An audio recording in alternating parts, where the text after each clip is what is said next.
பயங்கரமாக சத்தமிட்டபடி அறைக்குள் சென்று கதவை பூட்டிய இளைஞர். கதவை உடைத்து உள்ளே சென்ற போலீஸ்.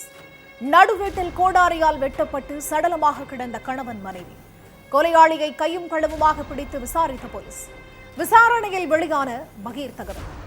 கணவன் மனைவியை கொடூரமாக வெட்டி கொலை செய்தது ஏன்? நடந்தது என்ன?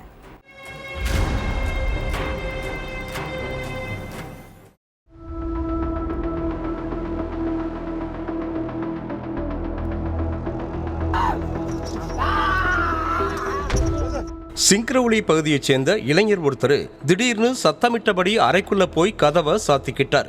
இதை கேட்ட அக்கம் பக்கத்து வீட்டுக்காரங்க உடனடியா சத்ரபதியோட வீட்டுக்கு போயிருக்காங்க. அங்க வீட்டு கதவு ஃபுல்லா ஒரே ரத்தமா இருந்திருக்கு. இதை பார்த்து அதிர்ச்சி அடைந்த பொதுமக்கள் உடனடியா போலீஸுக்கு போன் பண்ணி தகவலை சொல்லி இருக்காங்க. இதனால சம்பவ இடத்துக்கு வந்த போலீஸ் முதல்ல வீட்டு கதவை தட்டி இருக்காங்க. ஆனா வீட்டுக்குள்ள இருந்து எந்த ஒரு சத்தமும் வரல.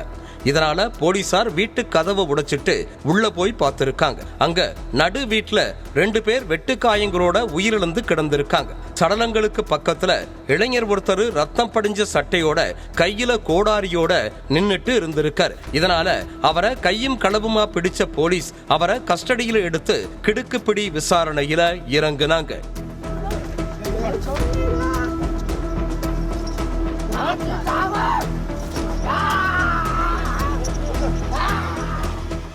மத்திய பிரதேசத்துல உள்ள சிங்க்ரவுளி கிராமத்தை சேர்ந்த சத்ரபதி சிங் கிடைக்கிற வேலையை செஞ்சுட்டு இருந்திருக்காரு.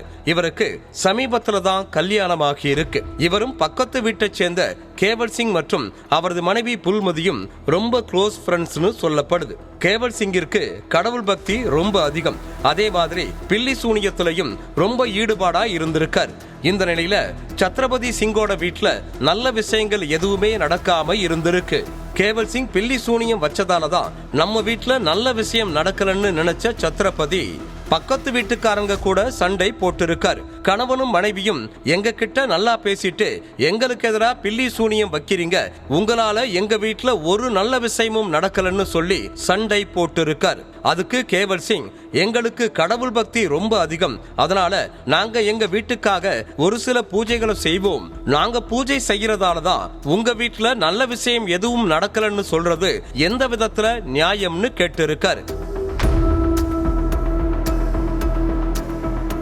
இதனால 2 குடும்பத்துக்கும் இடையில பயங்கர பிரச்சனை ஏற்பட்டிருக்கு. அப்போ அக்கம் பக்கத்து வீட்டுக்காரங்க எல்லாரும் வந்து 2 தரப்பினரையும் சமாதானப்படுத்தி இருக்காங்க.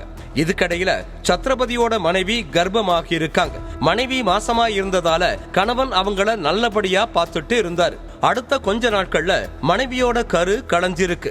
இதனால அதிர்ச்சி அடைந்த கணவன் அவங்கள மருத்துவமனைக்கு கூட்டிட்டு போய் அட்மிட் பண்ணி இருக்காரு. அங்க மருத்துவர் கரு களைஞ்சதை உறுதிப்படுத்தி இருக்காங்க. இதனால கடும் கோபமான கணவன் கேவல் சிங்கும் அவரோட மனைவி புல்வதியும் தான் பில்லி சூனியம் வச்சு மனைவியோட கருவை களைச்சதா நினைச்சிருக்காரு. இதனால தினம் தினம் நொந்து மன உளைச்சலுக்கு ஆளான கணவன் பக்கத்து வீட்டுக்கார கணவன் மனைவிய கொலை செய்யவும் திட்டம் போட்டிருக்காரு.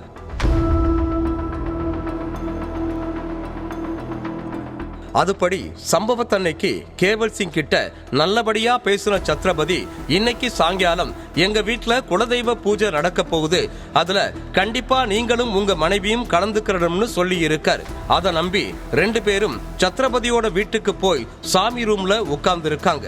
அப்போ பூஜைக்கான ஏற்பாடுகளை தீவிரமா பண்ணிட்டு இருந்த நபர் திடீர்னு மறைச்சு வச்சிருந்த கோடாரியை எடுத்து 2 பேரையும் துடி துடிக்க வெட்டி போட்டு இருக்காரு. இதுல நிலை குலைந்த 2 பேரும் சம்பவ இடத்திலேயே உயிரிழந்துட்டாங்க. அடுத்து கோபத்தோடையே 2 சடலங்களையும் பார்த்து கத்துன சத்ரபதி தன்னோட அறைக்கு போய் கதவை சாத்திக்கிட்டார். விசாரணையோட முடிவுல எல்லா உண்மைகளையும் தெரிஞ்சுக்கிட்ட போலீஸ் சத்ரபதியை அரெஸ்ட் பண்ணி சிறையில அடைச்சிட்டாங்க.